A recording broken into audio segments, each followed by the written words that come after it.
Greetings, everyone. My name is Matt. Welcome to Unbearable 73. This is my weekly Friday Fandemonium show, which didn't happen for the last 2 weeks. As soon as I get the audio check over with, which should be streaming any second, I will give you. Yep, audio is good. So welcome. Now obviously I don't. We have maybe one or two people hanging out and watching right now. Um, so Well, I have two unboxings. One of which is really cool. Both are really cool, but Um, I'll start out by giving you the anecdote for the first reason 2 week show was canceled. Last week was because I just was feeling under the weather, which I still am a little right now, but um, I don't know. I think I get my sleep cycles wrecked this week because of the weather changes and the blood test that I have. But 2 weeks ago, um, I work in IT. Pro tip for anyone, okay? No one should be doing significant IT projects on Fridays. Number one, when you do a significant IT project, you should inform all those who could possibly be affected by it. Okay. Number two, there's a reason we have mass corporate emailing and so forth, right? In my company or others. Okay. So, what do I do for a living specifically? I work in women's healthcare. So I guess you would say system management. I run my main job is I run a computer program called Centricity Perinatal, which for the most part at this point is responsible for taking the data from fetal monitors and recording them on the patient's charts and transmitting it to various places to be displayed. Okay, and we do that because the fetal monitors have a serial port. Yes, a serial port. And like there's a whole other reason for that they haven't updated those to be network aware or anything yet. Well, that's coming from what I understand. It's just getting the government to approve changes to fetal monitoring is like pulling teeth for legit reasons. Okay, but that being said, you plug the serial port. Basically, you have to do a network translation. So we used there are a couple different ways to do that, but essentially we use devices called Connect ports that have depending on the particular model, anywhere from 2 to 16 ports on a device. And then there's a network port, and they take the analog serial signal, digitize it, put them in, and then beam that combined signal to the particular server that the box is registered on, and each signal comes in on its own COM port, and so it's the server is a computer with virtual COM ports. So you map those virtual COM ports from the digi to the ones on the computer, the server, and you get the reading basically from it, right? So that's kind of how it works. Now, what we have done is we use a program called Intuity, which monitors all of our critical servers and devices on the network, and basically pings each of those every 5 minutes. And then if it how do I put it, if the ping fails, we get an open, and you will get an email from any device you have that's covered. So if one of my servers was offline or didn't answer a ping, I'd get a notification. If my digis didn't get a ping, I'd get a notification.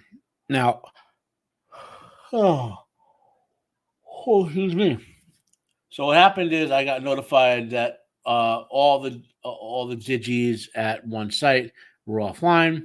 That went out to our corporate uh, operations team as well. So they had that. Now when that happens in this particular case, it means that there's a networking problem, not a problem with my system. And lo and behold, I call up, and it turns out after getting someone to go up there for a favor for me, they were doing unannounced networking work in the closet, and that disrupted fetal monitoring. I mean, yeah, as a backup, there's paper they can print out and whatever, but the backup is less efficient and whatnot. So that's kind of my anecdote. So now we got that over with. It's about 3:05. We'll get our unboxings done. Let's get the. I will use the anti-doxing technology, of course. So I will protect myself against doxing with anti-doxing technology.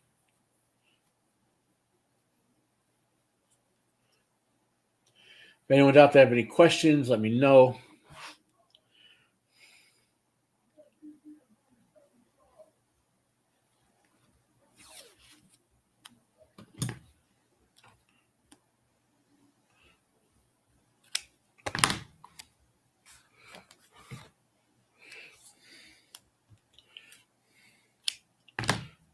There you go.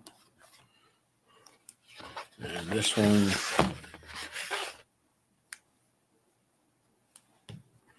should be easier. There we go. Anti-doxing technology is complete.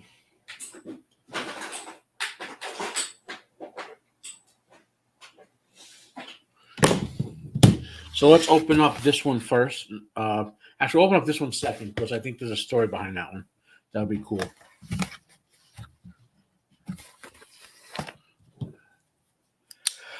So this is, if you recognize the box already, this is my monthly comic book shipment.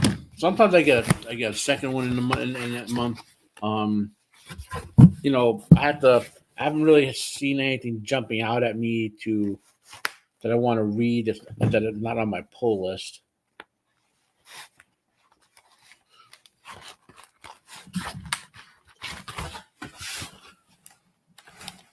What the hell is going on here? Oh, they double taped.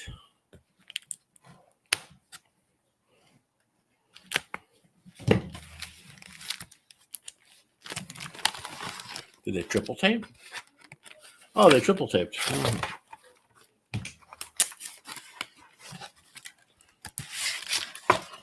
Okay.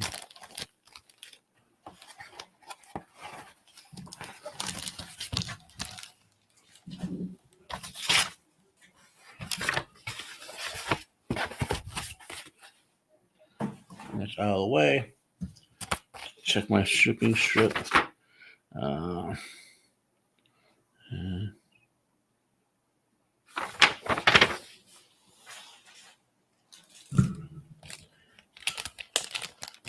I think I'm missing issues between us. I have to.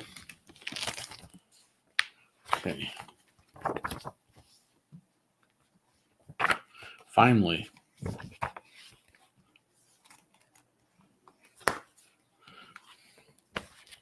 There we go.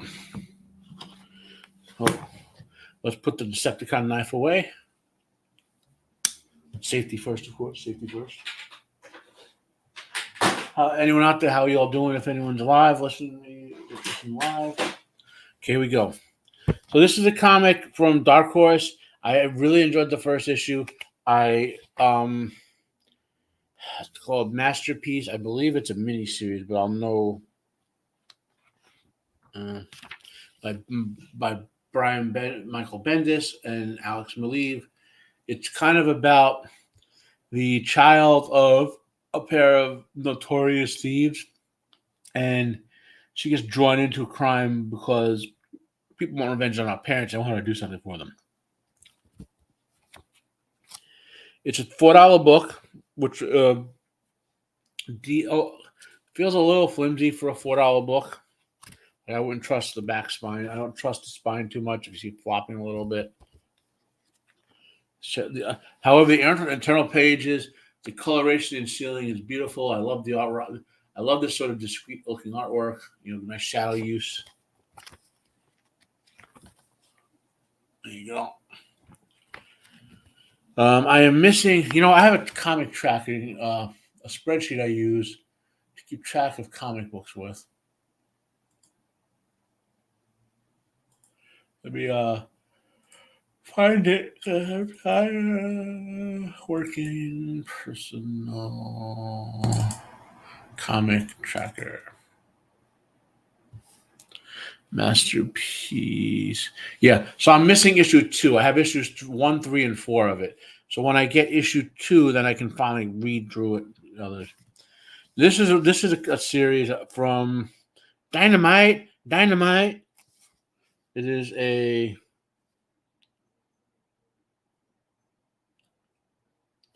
I believe it's a $4 book from Dynamite. King Kong: The Great War. Again, let's who's our artist? Who's our team on this? Close up on the team. So this is a mini series. Alex Cox is our writer. Domoso Bianchi is the artist. James Devlin is the colorist. Taylor Esposito is the letterer. Stefania Coretta is the ink artist. Matt Idelson is the editor. And then there's a couple other special things, right? And look at the artwork. Only so I can see what I'm doing. It's beautiful artwork, man. The story is pretty good. It's about people. It takes place. It's a King Kong story with Skull Island, and all that. I don't think it's part of the legendary MonsterVerse per se, but it could be. It's not. It's and it's about World War I German soldiers that crash land on Skull Island and encounter Kong's ancestor. I've enjoyed it so far. Now here's something Cobra. Okay, a 4-issue miniseries. Let's put this over here. Cobra Commander. Joshua Williamson, Andrea Milana, and Annalisa Leone. Image is a $4 book from Image. Now, it is much better constructed than the $4 book from Dark Horse. It feels like a better quality of paper. The spine is stiffer. I can hold it by the spine. It's not even bending at all. Let's take a look at the internal artwork. I've enjoyed the first 2 issues of this. This is issue number 3 of 4.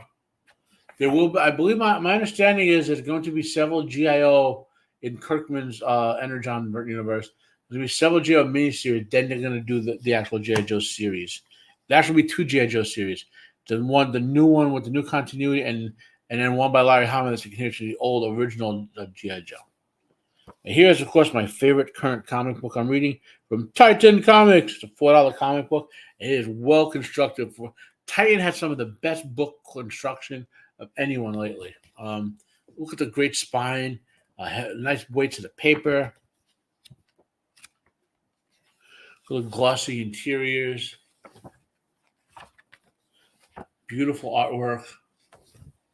Our team on this is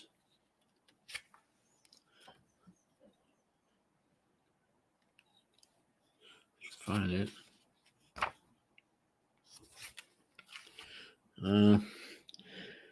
Grim Jim Zub, the writer. Ravaging Rob De La Torre, the artist.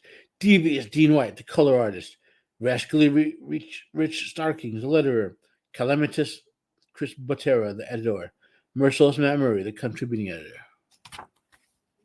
Beautiful, beautiful, beautiful book. And lastly, of course, again from the Energon universe, is again another well-constructed $5 book. Worth its weight at $5. This is Duke number 1. I am very behind on this, like a 4th print.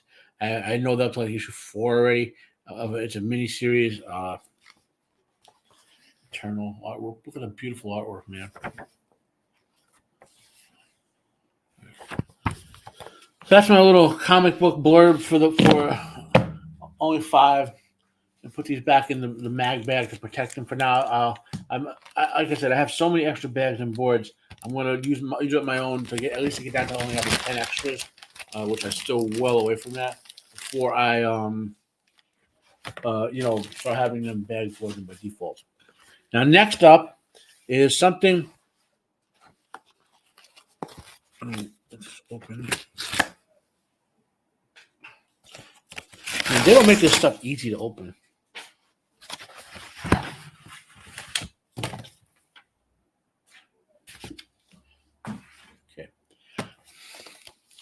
I need the knife one more time. One more time.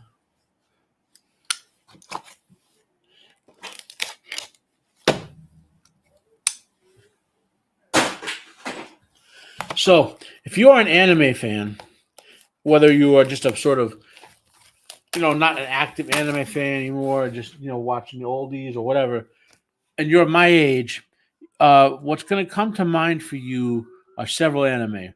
Fist of the North Star. Because I'm 50, so I basically started watching stuff in like the late 70s, early 80s. So Fist of the North Star, Astro Boy, Speed Racer, Gigantor, um, the English adaptation of Science Ninja Police Gotcha Man. The first one was called Battle of the Planets, and it was G Force about 10 years later. Um, a couple others. There's a couple others in that general time period, but one that doesn't seem to get as much recognition, although it is awesome, was Space Battleship Yamato, or as it's known to us in the U.S., Star Blazers. It has the best anime theme song of all, both the Japanese and the English.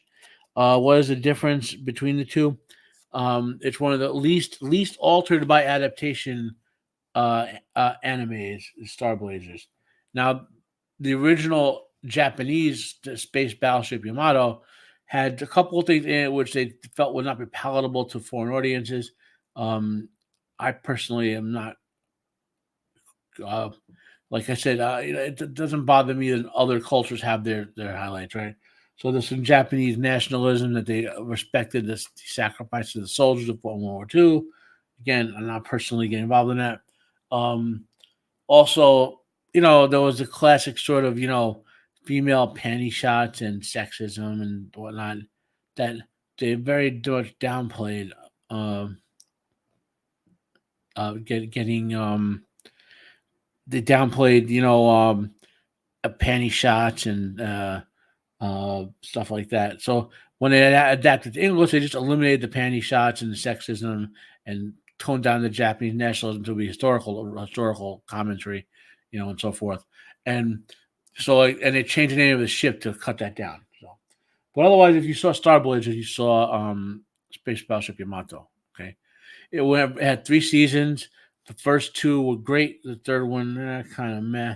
Um, and if you haven't been able to catch every episode, yeah, you can just buy them, buy the DVDs.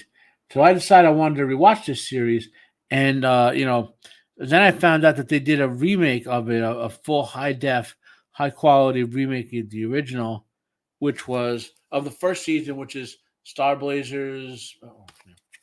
This Star Blazers 2199, full high def, done high def to begin with. I believe there is a high def, a kind of meh high def remaster of the original one, which I have in Blu-ray and DVD quality. Um, I saw Blu-rays very expensive for it. I'm not paying for that. I got this on sale for I think $19. So I'll get to see if I enjoyed this. I'll get season two, probably within 2 weeks, but it'll take a while to watch that. Also, this is going to lead to a video where I how do I put it? Where I show you how I rip this stuff and put it and load it into my Plex Media Player and all that. So get some editions.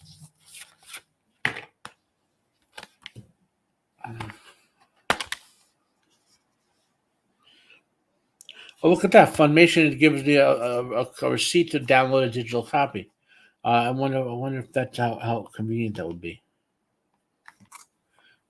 So 4 discs, they're all in good shape, and no cracks or whatever. So that's Star Blazers. Our Star Blazers. I wish I could play the theme music. It's such awesome music. Okay, so it's 3:20. Let's go over some articles. I have quite a few of them because there's like 2.5 weeks worth. I might not quite get to all of them. Honestly, I do feel kind of drained. But let's get into it.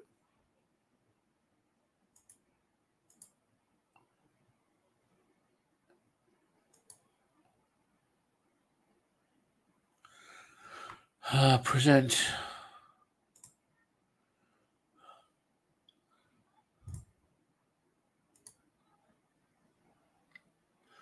Okay. So you guys could see it. You guys could see it. Okay, so I was talking about Star Blazers. And Studio Kara launches into Space Battleship Yamato, or Star Blazers, 50th anniversary project headed by Evangelion creator Hideki Anno. They got a good guy on it. Um, So the question here.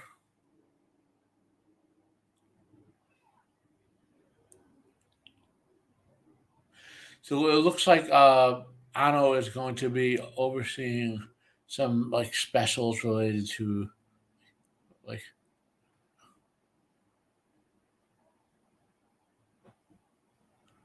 so, and he's going to do. It looks like 50th anniversary, blah blah. Blah.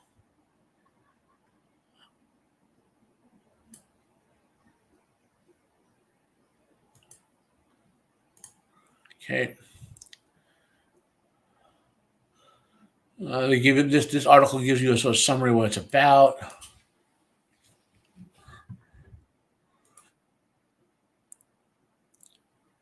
There was also the 1978 movie Condensation, which kind of was average. Killed the entire story.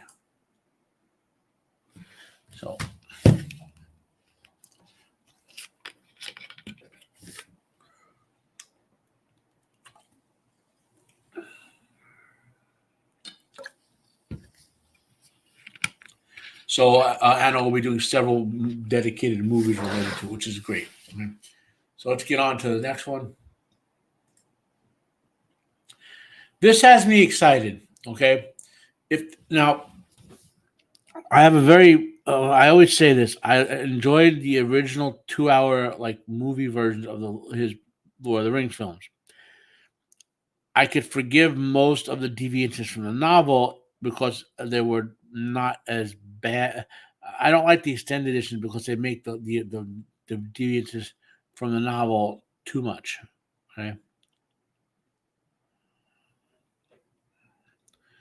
So Peter Jackson being brought on board to oversee the adaptation of the Silmarillion, that to me could work. He has the ability the ability to take care of it. Uh, Now the question is, how are they going to adapt it? Because the Silmarillion can't be done as one big movie, right? So you could do a series of, you kind of,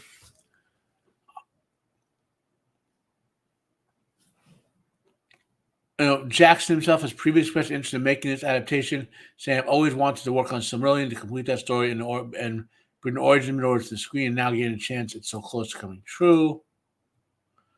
Um, how you would do this is tough, okay? Because there's a lot. There would have to be a multitude of films. I mean, you know, I've shown these off before. Of Baron and Luthien, here is a this is an expansion of one of the stories in the Silmarillion. My favorite one in there.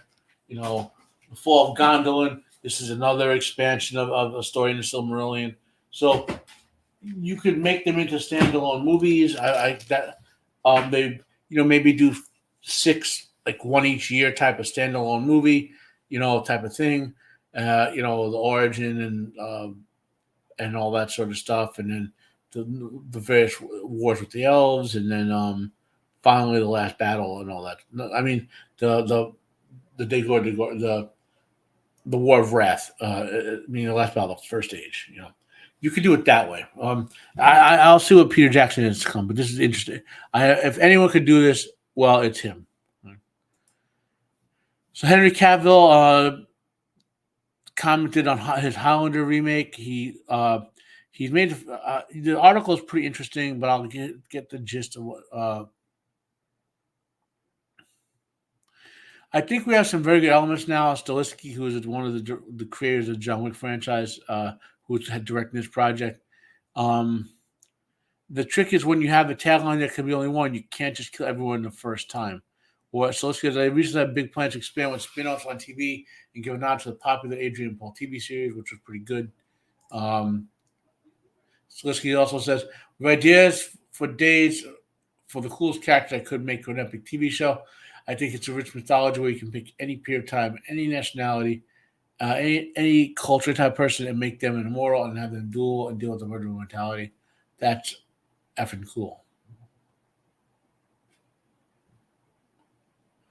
So, and there's more info in here, and you could read the whole article at your leisure. All these articles will be linked down below. In a bit of sad news, uh, okay, Brad Dourif has retired, except he's going to finish his Chucky rollout. He plays Chucky the doll. He's probably most famous for you guys like Grimmer Wormtongue, but he also played the article here gives several of his better roles. The Gemini Killer in Exorcist 3. Ensign Suda, that was a great role. Ensign Suda in Star Trek Voyager, and on and on. Yeah. Okay, so but the actor is retired, and he was a great character actor, and he'll be missed. Uh, let's get a controversial one for a moment. So this is always a tricky issue when we're talking about who gets credit for work for hire comic book creations. Okay,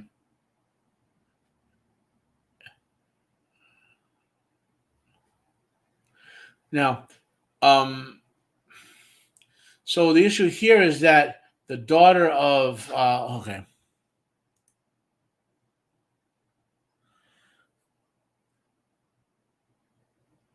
the daughter of one of the written creative Wolverine disputes Roy Thomas having a creative part of the creative stake. Um, you can make your own determination. I think he does, but I don't respect anyone else for disputing this sort of thing. This is the issue you deal with when it comes to copyright and issues like comics. It's a pretty good article with some quotations and whatnot. If you want to read it, read it.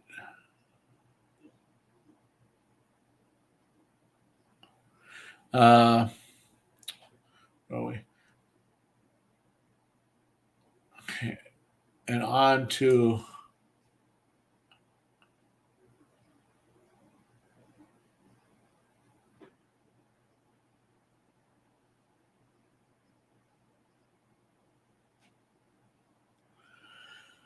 what else? Now on to controversy. Now, here's the deal. We know this show is going to be woke as crap, okay? And you would think the actor who has a social media presence would understand that he's only making it worse by doing this, okay? By making these claims. So instead of being neutral to the fans, look, just give us a chance, see what we do. No, he's right away going after the fans who are gonna hate this show and have a totally different set of actors, even though Stephen King was on a contract with it. I know 40. Yeah. Um, so why you think he'd have a publisher who would say, "Gatwa, just shut up. If you don't make any negative comments about the fans, you're shooting your show in the foot to begin with." And in the case of the opposite case, Naruto and Bleach Anime Studio president rejects the idea that animation should conform to Western standards. If you make animation with that in mind, it'll become increasingly boring. The Japanese continue to hold their ground against this woke localization garbage, And this article will give you some details on that.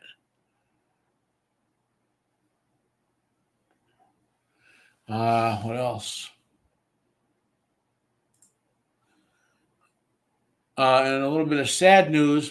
I wish more people watch this show. It might have got picked up. There's a rumor Netflix is going to give it a chance and see if it's popular and maybe bring it back. It's the best Superman TV show, at least 2-3 seasons of all the Superman TV shows. Tyler Hoechlin got jobbed out. Not meaning he does a great job as Superman, and he's getting hosed by circumstance. This show should have ran easily, had 6 or 7 year run. With it was a great cast, it's a great story. They were, it was diverse without being woke, diversity the right way.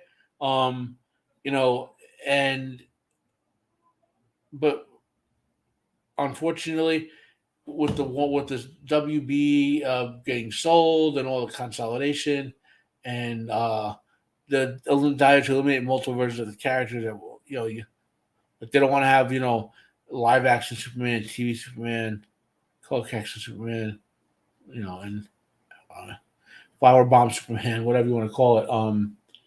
Uh, you don't need all that.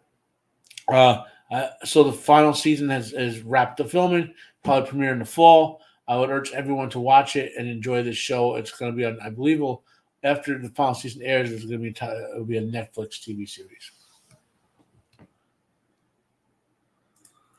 And in a case where of the opposite of something worth enjoying, we've seen the anti-Semitic. I want to clarify.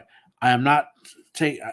I'm not saying that to be against Israel's military situation is to be anti-Semitic. I'm saying that to be against the right of the Jewish people to live in the same equal rights everyone else does, that's anti-Semitic. Okay. So, and there's a Jewish hero named Sabra, who it looks like they're not going to call her by her Hebrew code name for woke correctness, and it's horrible. This I mean, they already call it Brave New World, which would tell you how bad it's going to be. But then they're just tripling down. Anyone who thinks that Disney is waking up and going to stop the woke, they're tripling and quadrupling down on it, even though they're losing hundreds of millions of dollars.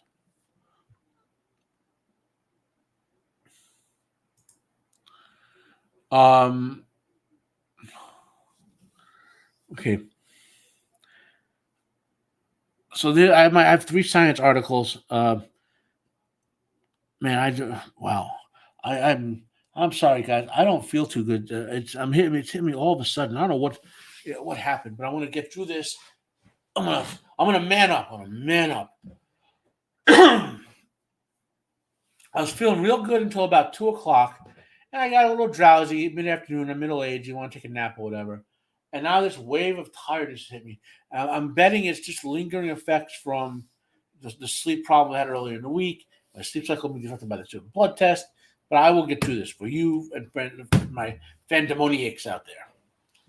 So this is my first of my 3 science articles, right? And this one's fascinating. I've been following this for a long time. And I don't mean the alternative fiction like Nibiru and all that crap. There has been evidence that we have another planet in our solar system for a long time, and they detect this. They've been detecting something out there, several somethings of significant mass due to the effects the gravity they have exert on the Oort cloud and the Kuiper belt and all that, and the outer planets. It was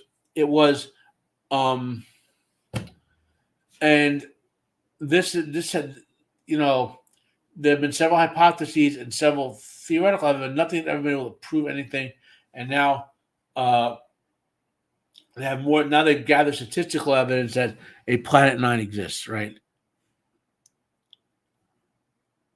So scientists say they found new evidence that there's a hidden planet in the solar system.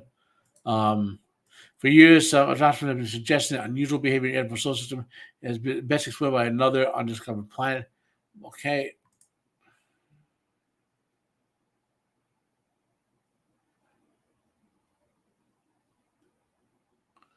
The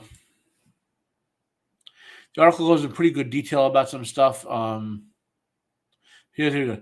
The new work looked at these objects that have their movement made unstable because they interact with the orbit of Neptune. The instability meant that they were hard to understand. So typical astronomers looking at a possible point 9 have always used their analysis. So what these guys did is they actually did a new type of analysis on the same objects, and thereby showed more evidence that this planet could exist. And the hope is by using this statistical evidence, they could eventually create a possible path through the sky and then focus some sort of telescope there to pick up some sort of image of it, because rather than it's too big an area for an object that's not very well lit up at all. So you would need to specifically, like, maybe use a radio telescope or something to see what you can see. My second science article is something I always found fascinating because obviously humans are sapient and sentient and all that, whatever word you want to use. full self-awareness and all that. But I always thought there are several animal species, whales, dolphins, bears, um, those three in particular, who are very close to, if not sapient and sentient, they're very close to it, right? Because they seem to exhibit a similar. What's this?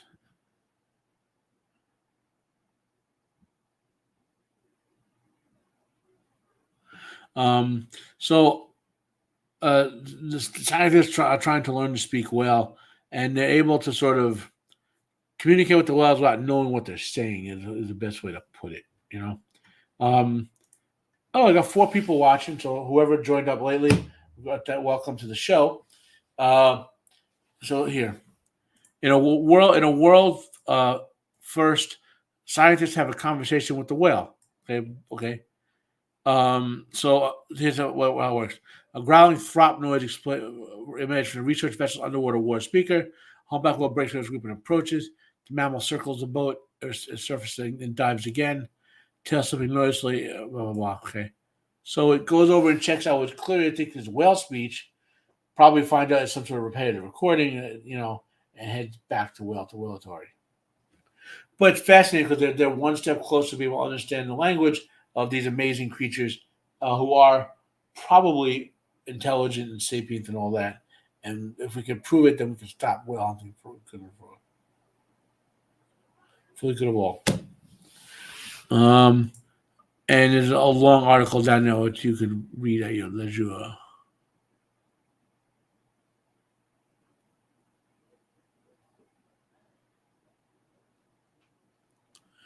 And my last science article, this one's a little more nuanced. So one of the big inhibitions on space travel is the amount of fuel you need to get to orbit and once you're up there. And all sorts of proposals for alternative science methods of propelling ships. And one of the, so this electron booster here, Rocket Lab is taking a big step towards the first ever rocket reflight. Uh,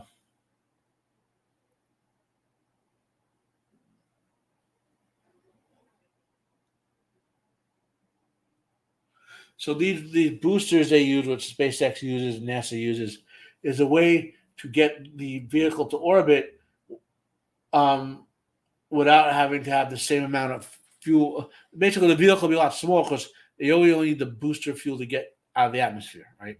So this is so the goal is to make those fuel tanks reusable, however, so that you could not have to spend like the amount for an actual shuttle or space rocket on something you're just going to throw away, right? So that's a goal.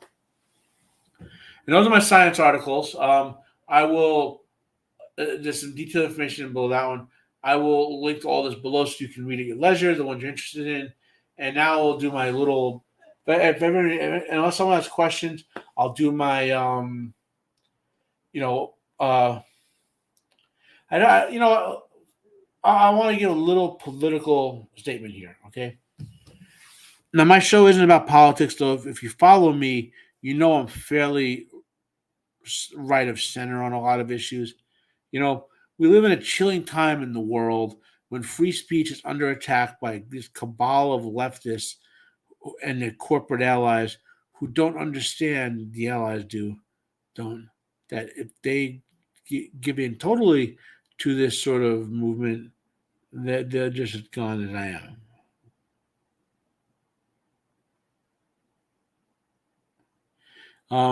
So you know that's as political as I want to get on this particular. Uh, so we have to protect free speech. Elon Musk has put his money where his mouth is with X. Chris Pulaski has done the same thing with Rumble. All people who bitch about YouTube, we got to keep supporting Rumble, keep its growth, get X video to grow because Elon Musk is just dropping the X video platform, so we can have Google have less control over our speech. And if that happens, and we at least hold the ground in America, and hopefully empower others in other parts of the world to elect politicians who aren't left wing lunatics. So that's kind of my political speech. You um, yeah, I don't got a lot to say. Beyond that, what am I doing? My Shogun episode 8 review has been up for 2 days. I'll review episode 9 after I take my nap, so it'll probably be out tomorrow. Episode 9 is dramatic improvement, however, over episodes 7 and 8. And then I will watch episode 10 and review that like after that, like a couple days, like by Monday or Tuesday, right? And that'll be end of the Shogun adaptation, which, if not as accurate as I would have liked, fairly well seems to be adapting James Clavell's novel. So that's pretty cool. There's been talk of people wanting a sequel to Shogun itself, not Clavell's sequel, which is the next book in the Asian cycle, but which takes place a couple hundred years later. I think 150 years later, something like that. But to actually continue the storylines that are in Shogun. And theoretically, they could do that by historically adapting more of Tokugawa Ieyasu's life and William Adams' life. I mean, they could do that, but it wouldn't be James Clavell's Shogun anymore. It would just be whoever's adapted Shogun. And here we go. It goes official adaptation coming to you guys with Star Trek Into Darkness. Well, meaning did I just ramble? Yeah, I just rambled, guys. I feel so drained. It's weird how this drain effect has happened. But anyway, my Shogun reviews, I'll be done reviewing that by probably Monday, with all episodes 9 tomorrow and 10 on Sunday or Monday. Going up. What other reviews I got going on? Another episode of Sharp I'll probably watch this weekend, so I can get a review out of that by Monday or Tuesday. And then I'm thinking of watching the 1980s Ivanhoe series or the 1990s Horatio Hornblower series. And if I did, I could do both. I could do Ivanhoe first, then watch Horatio Hornblower, right? I am watching the 1950s Gregory Peck Horatio Hornblower movie. I'm kind of enjoying it. It's a little slower than I'm, but it's still worth it, And what else? My Friday Fandemonium show, obviously. I'm a regular on Roman of the Empire show on Thursdays. We did last night. We talked about the best heavy metal groups of the 21st century. I appear on Jacob Ironside's show. We did a great review of Zulu this Tuesday past, and we're reviewing one of my all-time favorite movies, Sergeant York, this coming Tuesday on Jacob Ironside's channel. Be there or be square. And lastly, I have a sort of intellectual literary discussion group on the Questioners, which we take some Tolkien topics and really do these broad, expansive, discussions on them. So that's kind of what I got going on. If anyone out there has any questions, let me know. Otherwise, I'm just going to call it at 3:45. I feel hopefully I will get past this week's medical problems and be more energized next week. Maybe because what's really killing me is my sleep cycle is just blown wide open. Hey, Salty, thank you for listening. Hopefully you didn't just sign on because I'm about to. Yeah, it looks like you just signed on. My good friend Salty Texas C, who is one of the Salty is one of the main reasons I am doing this live. And you also follow his channel, and hopefully Salty will be back with a little more content soon. He's been taking a little break, it seems. Get that woo going again, Salty. I do keep an eye on articles. And get your. We need your salty takes and some stuff as well with all the stuff out there. Maybe he'll get back to doing well. Anyway, it's salty. It's seasonal. It's something. Ever since I turned like 30 or so, whenever I get to the spring and the fall and the weather flip flops, like once it changes, I'm good. But when it flip flops back from warm and cold, and I go back home to the heating and air conditioning, I get fatigued and very cranky and achy. And then it didn't help this week when they had a blood test. Now, normally when I get my blood test scheduled, they'll call me the week at a time, and I'll schedule it, say at a particular time. Yeah, solar micronova. I read something about that. But these numbnuts call me Monday night at 7:30 and say, "Mr. Marino, your blood test they're coming to your apartment tomorrow between 7 a.m. and 11 a.m. And if you cancel this, we have to charge you a $30 rescheduling fee." So I can't reschedule something that was very inconvenient for me, right? And it further wrecked my sleep cycle. It's like, it's like they have you over a barrel, these companies. But anyway, um, yeah, the solar micronova. I read something about that. Yep, the new type of star explosion, right? And it relates to if I recall correctly now, without having to cheat. So a nova is what occurs when you have two or more stars in close proximity. One of them keeps draining mass. Hey, Jacob, keeps draining mass off the other. Just as I'm getting done, I get a bunch of people chiming in. Yeah, it's a real cool topic. Like, so a nova is when the one star, like a neutron star, sucks mass off of a companion star, but it's unstable and actually blows off the neutron star because it can't bind completely, and you get a nova. A supernova is just when a supergiant star explodes. Uh, these micronovas seem to be a lower scale version of a supernova, of a regular nova. From It's a new concept in uh, in stellar explosion. So it's still a massive explosion, but it's not as big as a regular nova. So who love it? Join. So who are my listeners? Salty, Texas C, also traveling C in the chat there. Love it ever after. Jacob Ironside is hooked up. Jacob, I don't know if you caught it, but I was promoting our channel. Promoting our reviews on your channel. What else? But as I know, people signed up, just joined up. Thanks, Salty. Yeah, I'm going to wrap it up. Like I said, I'm just trying to. I wanted to do the show today because I canceled the last two. One for work, if you catch the beginning, Salty, I give the IT anecdote about why the 2 week show was canceled. You'd appreciate that one. Salty also works on healthcare IT, and yeah, Jacob, just go back and listen to the rest of the show when you have time. It's going to be a short one today. And hopefully someday I'll be able to get a guest or two on here to chit chat a few topics with. But I know it's in a rough time slot. That's why I do a little 1 hour, a little afternoon drive time that you can listen to anytime you want. I'm not trying to look to plant a big 4 hour block of time. A lot of people do with their shows. I'm not up to that yet. I just want to get myself out there, share my thoughts on topics, and maybe interact a little with the audience. And thank you all for supporting me.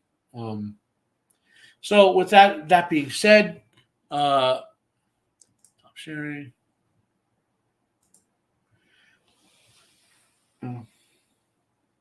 So okay, Jacob, let me know if you can do. I can even move it from 3 o'clock if it's more convenient for you. If you want to be on next week, we'll talk, Jacob. After I'm definitely going to take a little nap here, and maybe we'll DM each other over the course of a couple days. Maybe talk on Tuesday. If you want to pop on Fridays, even if it's just for a little 10 or 15 minutes, whatever your schedule is, just to sound off on some of these topics, because my opinion is, of course, awesome. I am an awesome person. I'm the Crown Prince of Fandemonium, but having some interaction on these topics would be cool too. Yeah. And in any case, I hope you'll have a safe afternoon and a joyous weekend. One more thing: the NFL draft is going on. My Giants picked. I can't remember his first name. Was a wide receiver. It was a great pick. Hopefully today we'll get either another quarterback in the second round or an offensive lineman. That's my hopes. I hope I always hope for the Giants, even if they've been sucking for quite a while. But anyway, other than that, have a great weekend, everyone, and I am out of here.